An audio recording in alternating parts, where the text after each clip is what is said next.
성경 말씀 구약 성경 다니엘 9장 18절에서 19절에 있는 말씀입니다. 구약 성경 다니엘 9장 18절에서 19절에 있는 말씀 함께 읽겠습니다. 나의 하나님이여 귀를 기울여 들으시오. 눈을 떠서 우리의 황폐한 상황과 주의 이름으로 일컫는 성을 보옵소서. 우리가 주 앞에 간구하옵는 것은 우리의 공의를 의지하여 하는 것이 아니요 주의 큰 긍휼을 의지하여 함이니이다. 주여 들으소서. 주여 응답하소서. 주여 귀를 기울이시고 행하소서. 지체하지 마옵소서. 나의 하나님이여 주 자신을 위하여 하시옵소서. 이는 주의 성과 주의 백성이 주의 이름으로 일컫는 바 됨이니이다. 아멘. 우리 저 옆에 계신 분들하고 같이 인사 나누겠습니다. 사랑합니다. 사랑합니다. 사랑합니다. 오늘 예배드리시는 우리 모두 또 영상으로 예배드리시는 교우들께서 위로부터 부어주시는 하나님의 은혜와 평강이 함께하는 삶을 사시기를 주의 이름으로 축복합니다. 지금 상가 들에는 아름다운 단풍의 물결이 들고 있습니다. 저는 우리 성도님들 10년 가운데도 하나님의 사랑의 물결로 가득하시기를 소망합니다.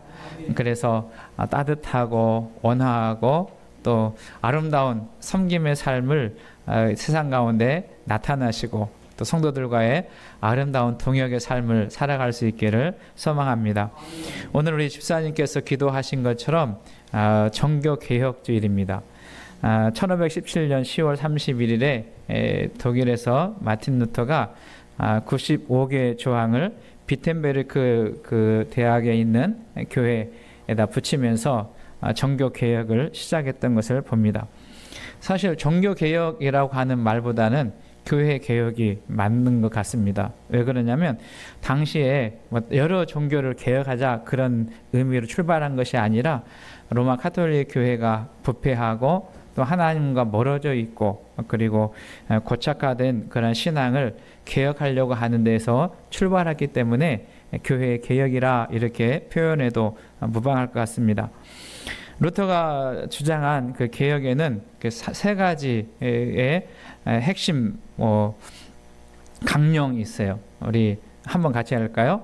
오직 성경, 그 다음에 오직 은혜, 오직 믿음. 루터가 처음 종교개혁을 하면서 오직 성경이다라고 하는 말을 했는데요. 이 성경은 살아계신 유일한 하나님의 말씀이다라는 것을 우리는 기억해야 합니다. 그러니까 지금도 마찬가지. 루터가 있던 그때뿐만 아니라 지금도 성경 말씀이 사람들로부터 도전을 받게 되고 성경 위에 다른 것이 대체되는 또 성경 위에 어떠한 전통이나 또 세상의 가치들이 세워지는 그런 것을 봅니다. 다시 우리는 성경으로 돌아가야 될 때가 된 것 같습니다. 두 번째는 구원은 오직 주님의 은혜로 받는다라고 하는 것을 이야기했습니다. 그러니까 우리가 하나님의 은혜, 하나님의 사랑을 경험하는 것, 그건 우리에게 대단한 큰 복이죠. 바울 사도는 에베소서 2장 8절에서 너희는 그 은혜에 의하여 믿음으로 말미암아 구원을 얻었다. 그 구원은 하나님의 선물이라 이렇게 표현하고 있습니다. 그러니까 구원은 우리의 어떤 선행이나 고행을 통해서 주어지는 것이 아니라 오직 하나님의 은혜. 여러분, 내가 그 하나님의 은혜를 받았다라고 하는 것은 정말로 귀하고 복된 일인 줄로 믿습니다. 여러분, 하나님의 은혜 가운데 사시는 우리 모두가 되시길 바라고요. 세 번째는 오직 믿음이라고 하는 이야기를 했습니다. 그러니까 하나님께 우리가 나아갈 때 믿음으로 나아가게 되고 우리가 구속을 받는 것도 오직 믿음으로 행위를 강조하는 것이 아닙니다. 여러분 좀 조심해야 돼요. 그러면 우리는 마음대로 살아야 되느냐 그런 개념이 아니고요. 오직 은혜로 믿음으로 구원받은 사람들은 성결하고 구별하고 아름다운 자의 삶을 성숙한 그리스도의 닮은 자의 삶을 살아갈 수 있기 때문에 그렇습니다. 바라기는 우리 더함교회 성도님들은 믿음 위에 굳게 서서 주님을 따르는 거룩하고 순결한 성도의 삶을 살아갈 수 있기를 소망합니다. 여기에 개혁자들은 두 가지를 더했어요. 하나는 뭐냐면 오직 그리스도. 같이 할까요? 오직 그리스도. 그러니까 우리의 중보자는 누구밖에 없냐면 예수 그리스도, 주님밖에 없다. 그러니까 다른 이로서는 우리가 구원을 받을 수 있는 이름이 없다는 거예요. 최근에 우리 한국의 기독교 이단을 살펴보니까 자기가 예수라고 하는 사람이 80명 정도 된대요. 엄청 늘었잖아요. 그러니까 이런 것들은 다 가짜고 오직 누구라고요? 그리스도, 오직 예수님. 여러분, 이 믿음이 저와 여러분들에게 흔들리지 않기를 소망합니다. 그리고 한 가지를 더 했어요. 같이 한번 할까요? 오직 하나님께 영광. 예, 우리는 무슨 영광을 위해 살아가냐면 나의 영광을 추구하는 사람이 아니라 하나님의 영광. 그러니까 우리의 말이나 우리의 행동이나 우리의 삶을 가리킬 때 하나님의 영광을 위해서 우리는 하루하루를 살아가는 것입니다. 그래서 이 5가지를 꼭 기억하시고 이 개혁은 과거의 루터나 또 우리 종교 개혁자들의 일뿐만 아니라 오늘 이 시대를 살아가는 우리들이 늘 기억해야 될 내용입니다. 혹시라도 내 신념이나 내 생각이 하나님 말씀보다 더 위에 있지 않는지, 하나님의 은혜 또 예수 그리스도에 대한 믿음을 우리는 상실하고 있지 않는지, 그리고 하나님의 영광을 온당한 데 없고 나의 영광을 위해서 살아가고 있지는 않는지 늘 우리의 삶을 돌이켜보면서 나의 신앙을 개혁하고 주님이 기뻐하시는 길로 걸어가야 합니다. 우리 교단의 창립자인 최태원 목사님을 비롯한 우리 신앙의 선배들도 그런 이야기 했어요. 부패하고 마른 신앙에 대한 혁명가를 부르면서 보험교회를 시작했습니다.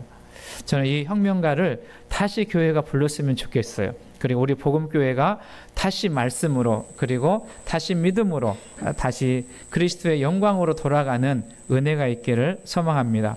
우리 신앙의 개혁이 벌어지지 않으면 우리 신앙이 굳어지고 형식화되고 습관화되면서 하나님의 영광을 잃어버리는, 그리고 하나님의 영광을 드러내지 못하는 그런 삶으로 나가게 되는 것을 보게 돼요. 그래서 저는 이 말씀이 우리들에게 주시는 말씀이기 원하고요. 이제 성경 속으로 들어가 보면 오늘 우리가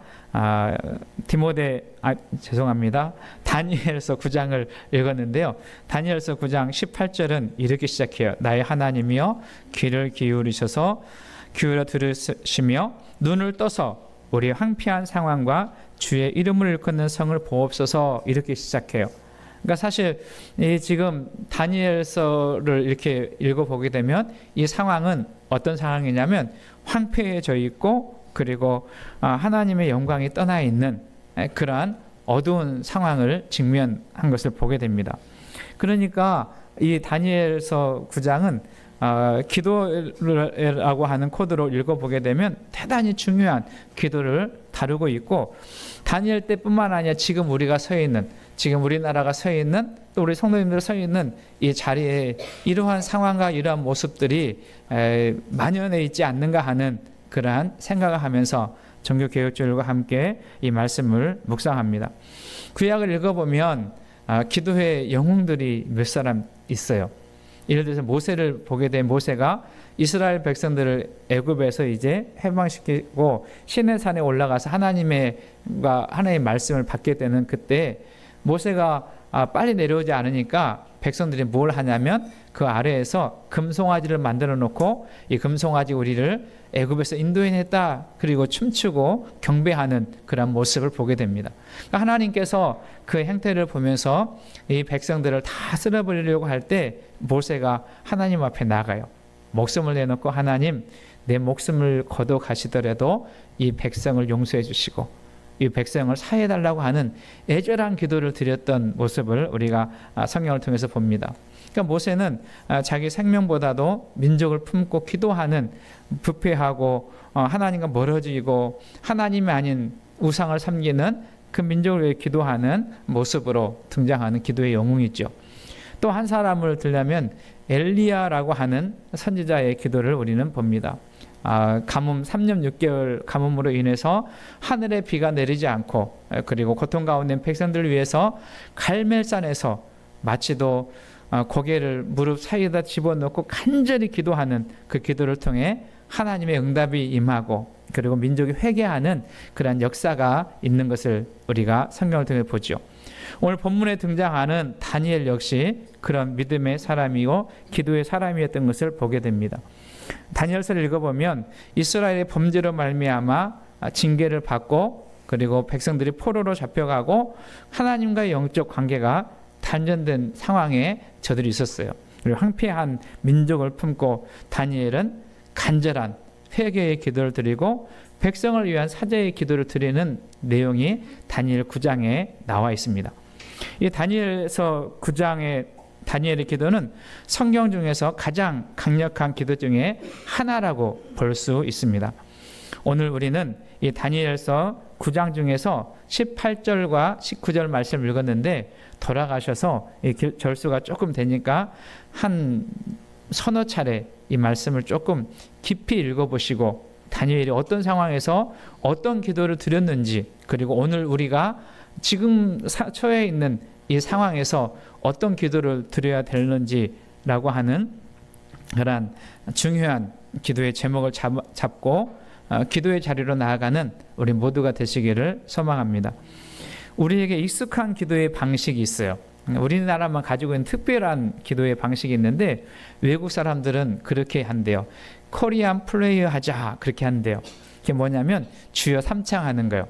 같이 한번 할까요? 주여 주여 주여 주여, 주여. 이것이 우리나라만 가지고 있는 기도의 방법이래요. 그래서 외국 사람들도 이 주여 기도를 하게 되는데 주로 이 기도는 언제 우리가 사용하냐면 부흥회 때나 또 어떠한 특별한 일이 있을 때 이 기도를 하는 것을 봅니다.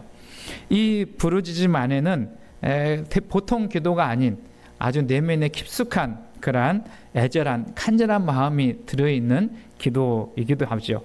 이걸 한번 보실까요? 다니엘 오늘 읽었었지만 9장 19절 말씀 다시 한번 읽어보겠습니다. 시작. 주여 들으소서, 주여 용서하소서, 주여 귀를 기울이시고 행하소서, 지체하지 마소서. 나의 하나님이여 주 자신을 위하여 하시옵소서.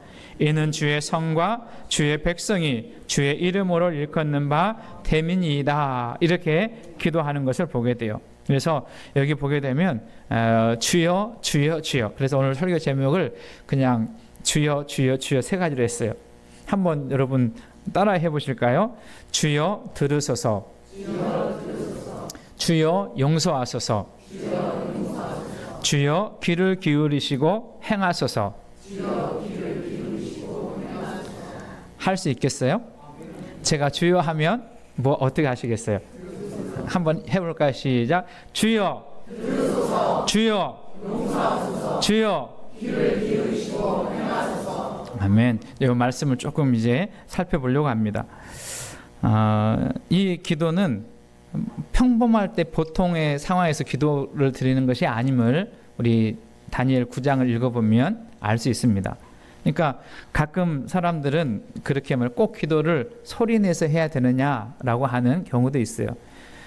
그 말은 틀린 말은 아닙니다. 우리가 기도할 때 때로는 긴급하게 소리를 내서 또 부르짖어 기도할 때도 있지만 때로는 묵상으로 또 잔잔한 그러한 모습으로 하나님과 친밀한 관계를 맺으면서 기도하는, 이런 어떤 것이 옳고 어떤 것이 틀리다라는 것이 아니에요.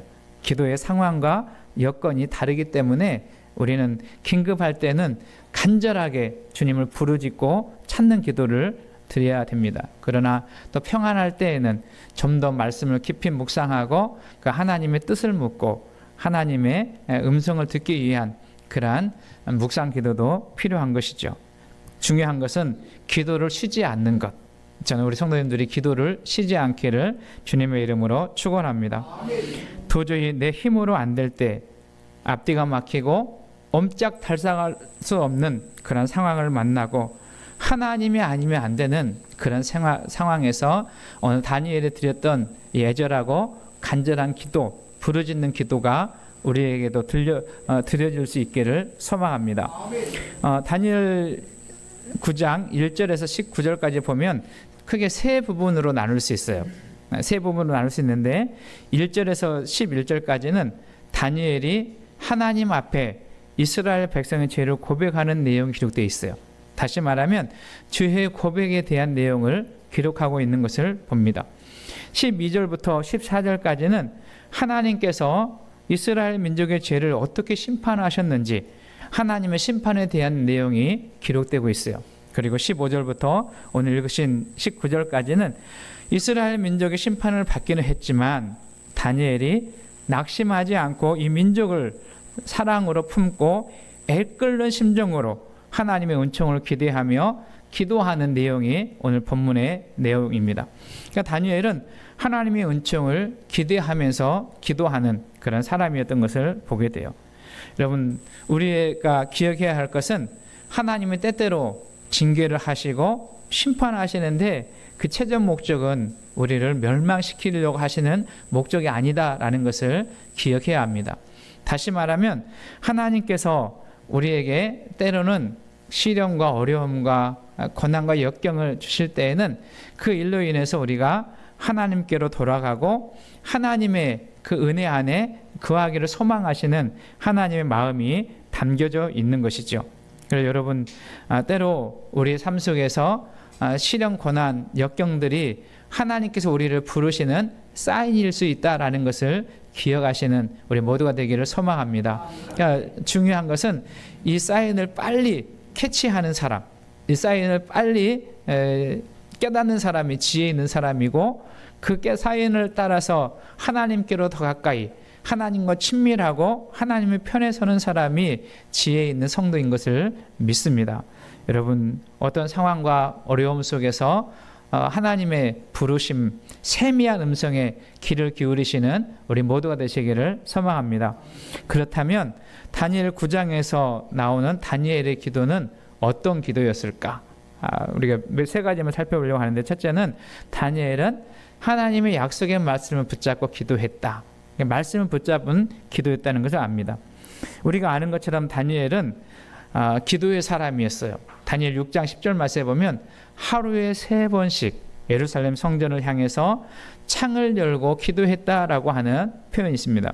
그는 비록 포로의 생활을 하지만 어렸을 때 포로로 잡혀가 수십 년 동안 포로의 생활을 하면서도 놓치지 않았던 건 뭐냐면 하나님의 내 편이심을 믿고 그 하나님께 기도하고 하나님 편이 되고자, 다시 말하면 하나님의 영광을 위해서 어떤 상황에서도 하나님을 떠나지 않으려고 했던 다니엘의 모습이 다니엘서에 기록되고 있습니다.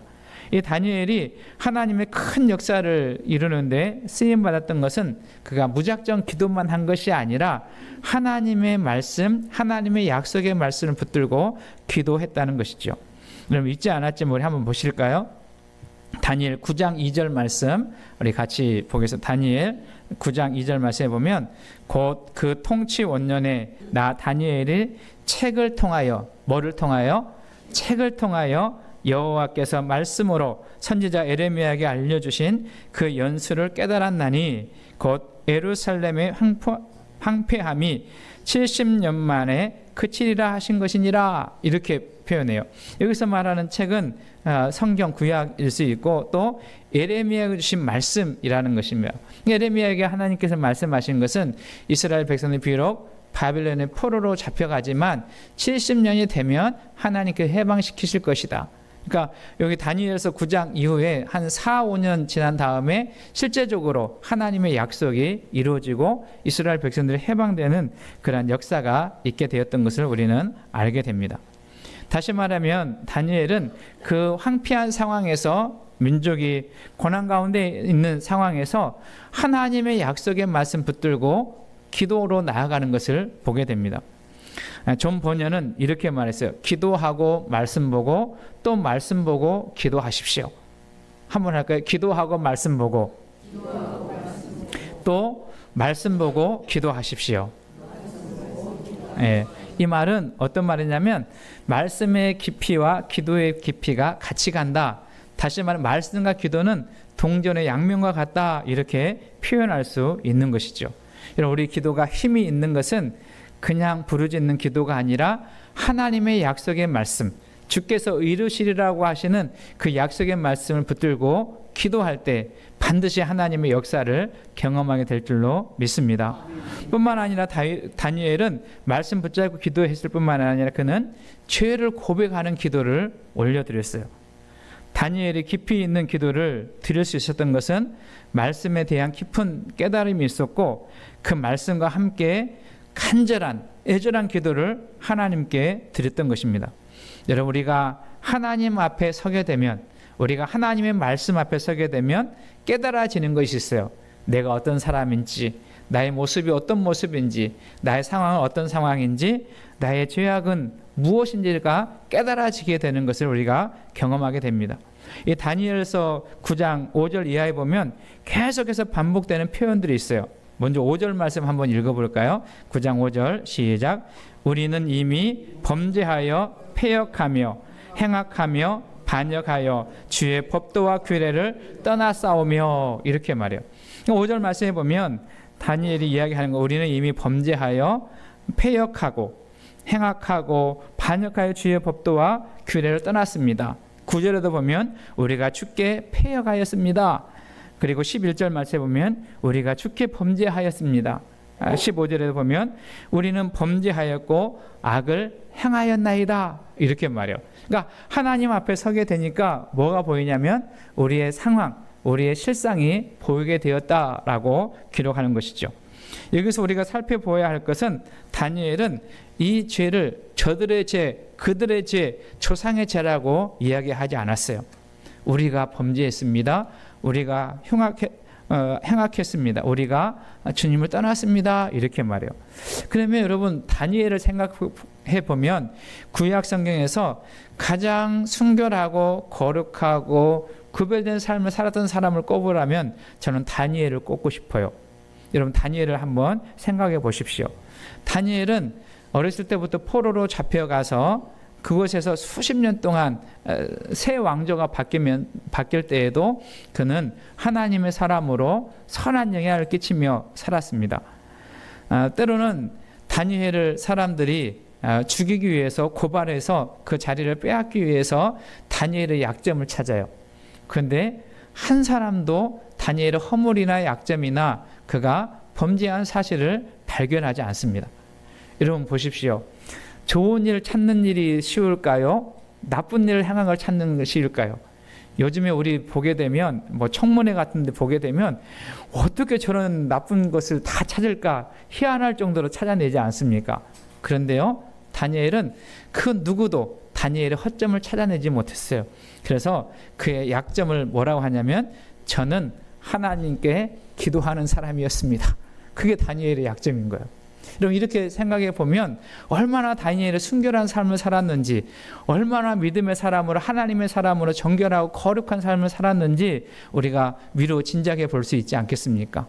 저는 이 시대를 살아가는 그리스도인들이 이런 삶을 살아내야 될 줄로 믿습니다. 비록 어렵고 힘들지만 하나님의 말씀 붙들고 하나님의 뜻 안에서 거룩하고 순결한 자의 삶을 살아가는 것. 그런데 여러분 생각해 보십시오. 다니엘이 죄를 범한 것이 아니지 않습니까? 그런데 성경에 보게 되면 우리가 죄를 지었습니다. 우리가 범죄했습니다. 우리가 행하겠습니다. 우리가 하나님을 떠났습니다. 그렇게 기도하는 거예요. 여러분 한번 보실까요? 다니엘 9장 20절 말씀 시작. 내가 이같이 말하여 기도하며 내 죄와 내 백성 이스라엘의 죄를 자복하고 내 하나님의 거룩한 산을 위하여 내 하나님 여호와 앞에 간구할 때. 그러니까 다니엘은 하나님의 말씀 붙잡고 기도했고, 두 번째는 죄를 자복하며 기도했는데 그 죄를 자복하는 그 기도는 무엇이냐면 자기 죄가 아니라 민족의 죄, 그 민족의 죄의 짐을 대신 지고 기도하는 것을 우리가 보게 됩니다. 저는 지금 우리들이 기도해야 될 내용 중에 중요한 기도는 이 기도가 되어야 할 줄로 믿습니다. 이 나라가 혼탁하고 부패하고 하나님과 등지고 하나님 말씀을 외면하는 이 상황에서 우리는 다니엘이 민족의 죄의 짐을 지고 하나님 앞에 나아갔던 것처럼 우리도 이 나라 민족의 죄를 지고 하나님 앞에 무릎으로 나아가는 은혜가 있기를 주님의 이름으로 축원합니다. 여러분, 다니엘은 민족의 죄를 자신의 죄로 여겼어요. 그리고 민족의 죄를 고발하는 것이 아니라 민족의 죄의 짐을 지고 거룩한 기도의 삶을 나아갑니다. 그런데요, 그가 기도했던 하나님은 그러면 어떤 하나님이신가? 4절 말씀에 보면 그 하나님은 크고 두려우신 하나님이요 언약을 지키시는 인자하신 하나님이라 이렇게 기록합니다.